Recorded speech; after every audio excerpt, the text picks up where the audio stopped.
The Israelis are going to block things from going over land. That's in their nature. They want to starve, they want to destroy the hope of the Palestinians. But what about the rest of the world who can actually allow boats to set sail simply by reflagging them? Where is the humanity in our own worlds where we can actually let those boats go?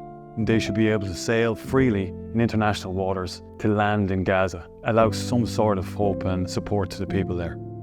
It's hugely important to work as a collective to break the siege, because unfortunately the established powers, governmental powers, have worked as a collective on their part to block Palestine achieving freedom. Now, for me, what Palestine is suffering makes what we went through in Ireland pale in comparison. So I don't want to overplay that, but Ireland, when we went through a lot of it, we had support from other countries around the world. Whereas you look at what's happened to Palestine now, they have very little support among leadership, among governments anywhere around the world. The Irish government's recent recognition of Palestine, which is great in a way, but it's largely symbolic. No sanctions have been ever really put in place on Israel. So that's where the ordinary people and the civil society have a huge role to play.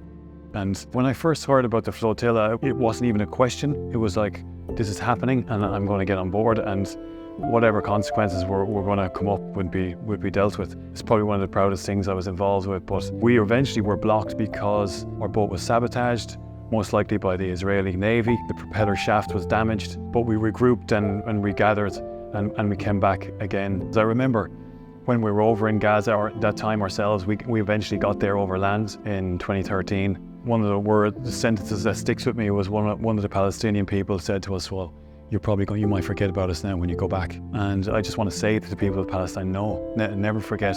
We'll never be just a one-off. What's happening now, even if it fails, we go again and we'll regroup and go harder at next time. So I would just encourage people who are involved now to try and stay positive and stay strong, because it's very deflating when this happens. These are feelings that we all go through and we went through ourselves with our flotillas, and they're deliberately designed to do that to you by the Israeli military and their supporters. Don't let them do that to you. Keep working hard, keep adjusting your tactics, strategy, keep the spotlight on the siege itself, which is the killer in all of this, and don't let the despair sink in, because that's not part of who we are and who Palestinian people are. Keeping our head buried in the sand, it's not really an option. This current genocide, this has been going on for 2 generations, maybe 3 generations, and it will define our century, and it'll define our children and the next generations.